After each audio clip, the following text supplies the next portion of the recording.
जय हिंद साथियों। स्वागत है आप सभी का आज के डेली करंट अफेयर्स के सेशन में। तो आज है 2 अक्टूबर 2025 और आज फिर से हम लोग चर्चा करेंगे सबसे महत्वपूर्ण करंट अफेयर्स पर, जो कि आपके सभी प्रतियोगी परीक्षाओं के लिए बेहद ही उपयोगी है। तो चलिए बिना देर किए शुरू करते हैं आज के क्लास को। तो जैसा कि आज का पहला प्रश्न है, आईसीसी ने प्रॉमिस टू चिल्ड्रेन डिजिटल अभियान किस संस्था के साथ जो है लॉन्च किया है। आईसीसी ने प्रॉमिस टू चिल्ड्रेन डिजिटल अभियान जो है किस संस्था के साथ शुरू किया है, लॉन्च किया है। तो इसको आपको याद रखना है, यूनिसेफ के साथ। किसके साथ? यूनिसेफ के साथ। यह अभियान जो है बच्चों के अधिकारों को बढ़ावा देने के लिए जो है शुरू किया गया, ताकि शिक्षा, स्वास्थ्य और सुरक्षा जैसे बुनियादी हकों पर ध्यान बढ़े।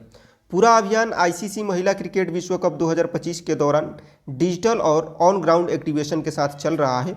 लॉन्च या घोषणा आईसीसी और यूनिसेफ ने मिलकर के किया, ताकि क्रिकेट की लोकप्रियता को लोकप्रियता से जो है सामाजिक संदेश जो है दूर तक पहुँचे। चेहरे और समर्थन की बात करें तो आयुष्मान खुराना और स्मृति मंधाना जैसे खिलाड़ी जो है इसकी जागरूकता बढ़ा रहे हैं। अच्छी शिक्षा, स्वास्थ्य, पोषण, साफ पानी, स्वच्छता, हिंसा से सुरक्षा और खेलने के विकास के अवसर जो है इसके मुख्य फोकस क्षेत्र हैं। पिछले रुझान की बात करें तो यूनिसेफ पहले भी वन डे फॉर चिल्ड्रन जैसे क्रिकेट संबंधित अभियानों में सक्रिय रहा है। अंतर्राष्ट्रीय ट्रेंड की बात करें तो आईसीसी की हालिया डिजिटल साझेदारियां जैसे कि गूगल से पहुंच बढ़ी है, जिससे कि बाल अधिकार संदेश भी तेज़ी से फैलेगा। टूर्नामेंट भारत और श्रीलंका की मेज़बानी में हो रहा है, इसलिए दक्षिण एशिया में जागरूकता का असर और बड़ा होगा। नेक्स्ट प्रश्न की बात करें तो विश्व पैरा एथलेटिक्स चैंपियनशिप 2025 के पुरुष भाला फेंक F64 फाइनल में जो है सुमित अंतिल ने कौन सा पदक जीता है।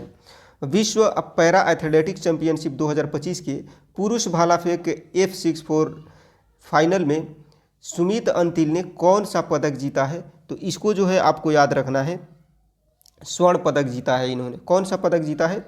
स्वर्ण पदक जीता है। ये है सुमित अंतिल।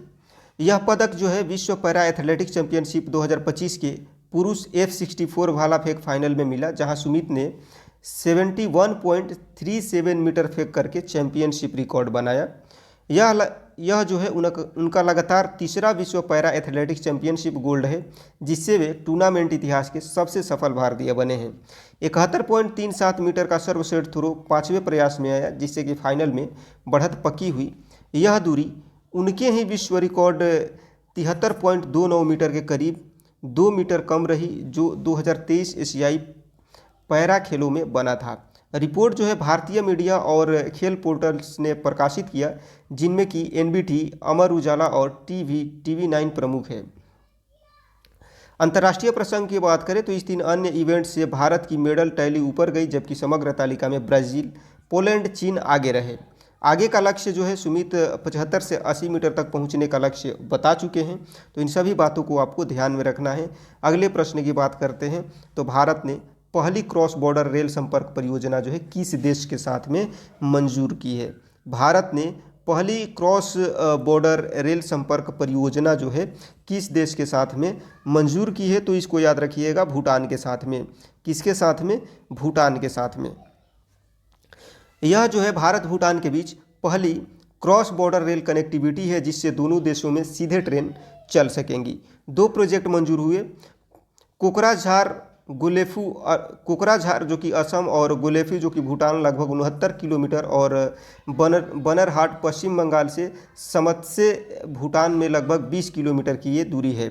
कुल निवेश लगभग 4033 करोड़ है, जो कि इनमें से कोकराझार से गुलेफू पर 3456 करोड़ और बनरहाट से समस्ते तक पर जो है 577 करोड़ खर्च होंगे।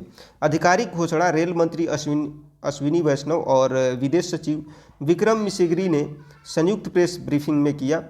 प्रक्रिया की बात करें तो दोनों नई लाइनें भारत नेटवर्क से कोकराझार और बनरहाट स्टेशनों पर जुड़ेंगी, जिससे माल और यात्री आवाजाही तेज होगी।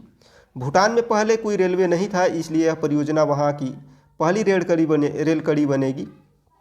रणनीतिक महत्व की बात करें तो यह लिंक जो है चिकन नेक क्षेत्र के करीब कनेक्टिविटी, व्यापार और पर्यटन को मजबूत करेगा, साथ ही सीमावर्ती अर्थव्यवस्थाओं को लाभ देगा। पिछले रुझान की बात करें तो 2024 की भारत भूटान वार्ता और MOU के बाद प्रोजेक्ट को तेज़ी से विशेष परियोजना दर्जा दे करके आगे बढ़ाया गया है। बढ़ते हैं अगले प्रश्न की तरफ। तो आज का अगला प्रश्न है कि भारत के पहले समुद्री सिमुलेशन सेंटर का उद्घाटन जो है कहाँ पर किया गया। भारत के पहले समुद्री यानी कि मैरीटाइम सिमुलेशन सेंटर का उद्घाटन कहाँ किया गया, तो इसको आप लोग याद रखिएगा, Chennai AMT knowledge park Tamil Nadu. Chennai AMT knowledge park Tamil Nadu में जो है इसका उद्घाटन किया गया है। यह केंद्र समुद्री प्रशिक्षण के लिए बना हाईटेक सिमुलेशन हब है, जहां जहाज संचालन, नेविगेशन और सुरक्षा को प्रैक्टिकल ट्रेनिंग मिलती है। सुविधा में फुल मिशन सिमुलेटर, ECDIS और AR/VR लैब जैसी तकनीकें हैं जो वास्तविक समुद्री हालात जैसा अनुभव देती है। केंद्र का उद्घाटन बंदरगाह, पोत परिवहन और जलमार्ग मंत्री सर्बानंद सोनोवाल ने किया। इसे AMT विश्वविद्यालय और AP मोलर मर्स की साझेदारी में स्थापित किया गया है। प्रक्रिया के तहत कैडेट्स को वॉच कीपिंग, टक्कर के बचाव, इंजन ट्रबल शूटिंग जैसी महत्वपूर्ण स्किल्स पर अभ्यास कराया जाता है। यह भारत की समुद्री शिक्षा स्किलिंग को वैश्विक मानकों के करीब ले जाता है। पहले ऐसे समेकित सिमुलेशन सेटअप समिति थे। अंतर्राष्ट्रीय तुलना में सिंगापुर, डेनमार्क, UK जैसे कई देशों में ऐसे उन्नत सिमुलेशन केंद्र पहले से हैं। अब भारत भी इस क्लब में शामिल हुआ है। आज का अगला प्रश्न है कि हाल ही में इंटरनेशनल एमी अवार्ड्स 2025 की best performance by an actor श्रेणी में किसे नामांकित किया गया है। हाल ही में इंटरनेशनल एमी अवार्ड्स 2025 की best performance by an actor की श्रेणी में किसे नामांकित किया गया है, तो इसको जो है आपको याद रखना है, दिलजीत दोसांझ को। किन्हें?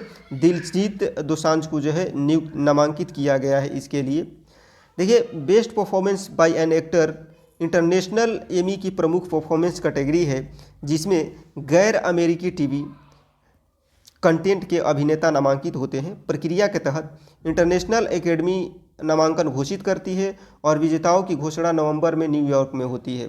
दिलजीत दोसांझ को नेटफ्लिक्स की इम्तियाज अली निर्देशक बायोपिक अमर सिंह चमकीला के लिए नामांकन मिला है। इसी प्रोजेक्ट को TV movie mini series category में भी नामांकन मिला, यानी भारत से डबल नॉमिनेशन दर्ज हुआ। साथ में नामांकित कलाकार कौन कौन हैं, तो डेविड मिशेल हैं, ओरियोल प्ला है, डिएगो वॉस्केज है, जो कि 100 ईयर्स ऑफ सॉलिट्यूड के लिए इनको चुना गया है। पिछले रुझान की बात करें तो दिल्ली क्राइम ने 2020 में बेस्ट ड्रामा जीता था और वीर दास ने 2023 में बेस्ट कॉमेडी जीती, जिससे भारत का प्रदर्शन लगातार मजबूत रहा है।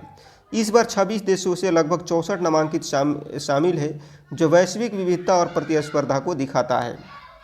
श्रेणी का सटीक नाम best performance by an actor है, जिसके अक्सर आसान भाषा में सर्वश्रेष्ठ अभिनेता कहा जाता है। आज का अगला प्रश्न है कि हाल ही में अंतर्राष्ट्रीय क्रिकेट से संन्यास की घोषणा करने वाले क्रिस वोक्स किस देश के खिलाड़ी हैं। हाल ही में अंतर्राष्ट्रीय क्रिकेट से संन्यास की घोषणा करने वाले क्रिस वोक्स जो हैं वो किस देश के खिलाड़ी हैं, तो इसको याद रखिएगा, ये इंग्लैंड के खिलाड़ी हैं।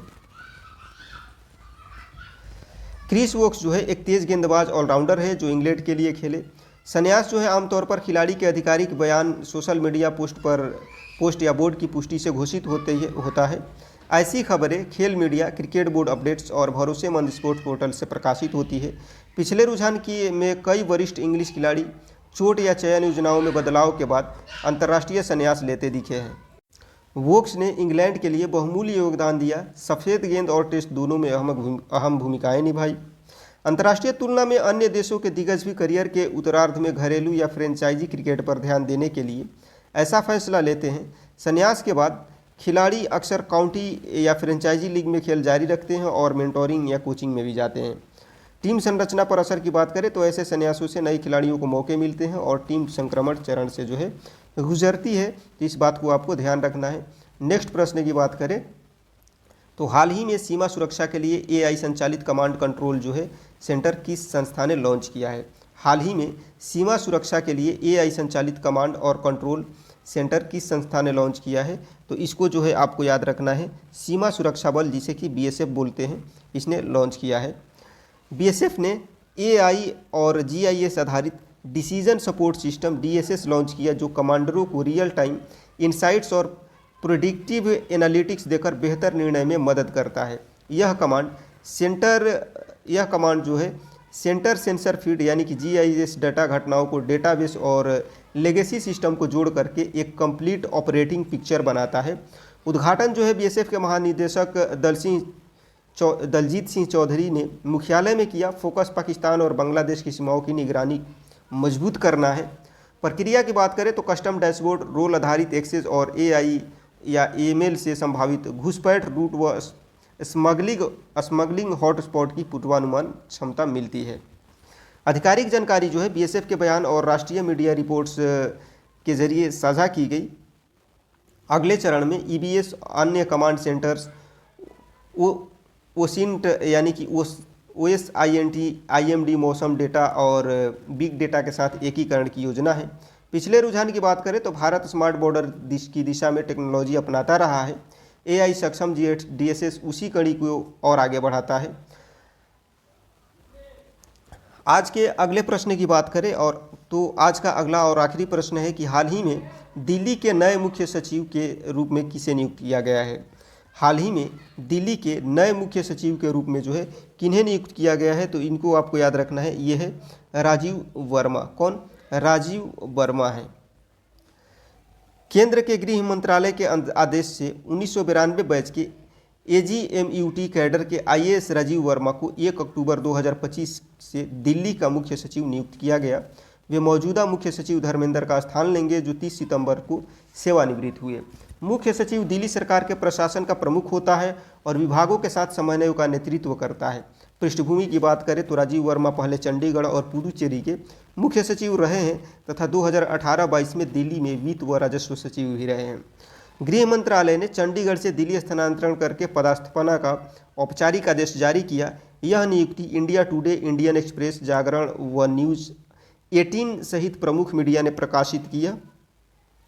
दिल्ली में मुख्य सचिव का कार्यभार प्रायः सेवानिवृत्ति या स्थानांतरण के बाद के साथ नियमित प्रशासनिक प्रक्रिया के तहत बदलता है। प्राथमिकताएं की बात करें तो यमुना पुनर्जीवन, आबकारी नीति व बुनियादी ढांचा, ट्रैफिक प्रबंधन जैसे प्रमुख कार्यों की निगरानी मुख्य सचिव के दायरे में होंगी।